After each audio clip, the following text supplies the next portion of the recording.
The engines were being cleaned and polished for the day. Bert, who was going out first, had a tall chimney in his funnel to draw up his fire. "We've got visitors today," said his driver. Rex yawned. "We have 'em every day," grunted Mike. "But these are special," said the driver. "One takes moving pictures, and the other writes books. So mind you all behave."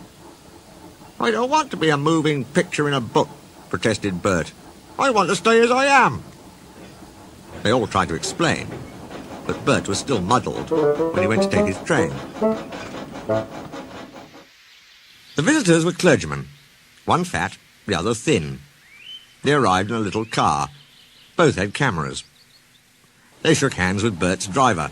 "A small controller," he told them. "Says you can ride with me in Bert's tender if you like." "Thank you," they said. "May we come later, please? Just now the sun is shining so nicely that we want to take photographs." Then they asked Bert his name and told him how smart he looked.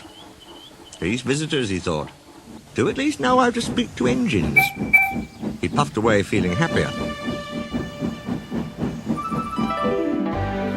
Wherever the line came near the road, level crossings, bridges, stations, there the two clergymen were, squinting into their cameras. Bert found this rather upsetting. "They might wave at an engine," he complained. "They can't wave and get good pictures," said his driver. But Bert didn't understand. He thought they were being unfriendly. "Beep, beep!" The little car shot past them once more, but Bert made no reply. "They'll be at the lane next." The lane is a side road. It runs for a short distance alongside the railway. There is no fence. It had rained hard in the night. There were puddles in the lane. The thin clergyman sat in the car. The fat one waited with his camera. He took his pictures, jumped in, and off they went, racing the train to the lane's end. Unluckily, just as they passed Bert, they went through a puddle. Sloosh! Muddy water splashed over Bert's boiler. "Ouch!" said Bert. But the clergyman didn't know. They were ahead and out of the car. Smiling, they waited for Bert to catch up. Bert wasn't smiling. "I did it on purpose," he snorted crossly.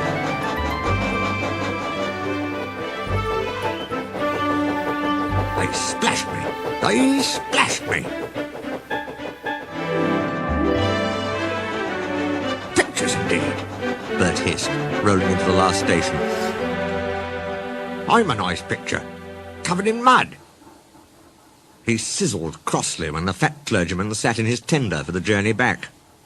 Driver oughtn't to allow him, after what he's done. Suddenly he stopped sizzling and let off steam. "I know," he thought, "how to pay the fat one out. It's a lovely plan. I only wish the thin one was there too," he said. But he said it to himself.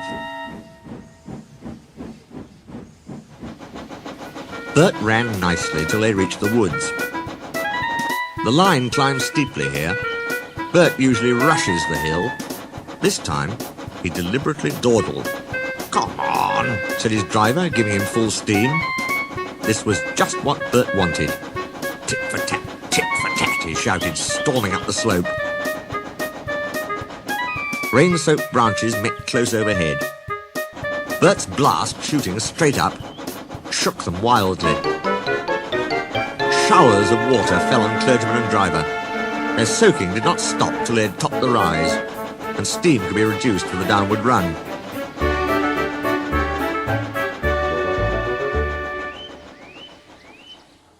The small controller soon found out what had happened. He sent Bert back to the shed.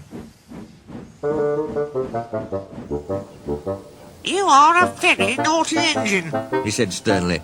"I won't have rudeness to visitors." "They splashed me," faltered Bert. "I only... That's no excuse. I'm ashamed of you." Bert went sadly away. But he was happy again when Rex and Mike came in. "Those visitors are nice," he told them. "They came and said sorry, and I said sorry too. Then they cleaned me like driver does. They know lots about engines, he went on. The thin one's writing about me in a book. He promised he'd write about you too.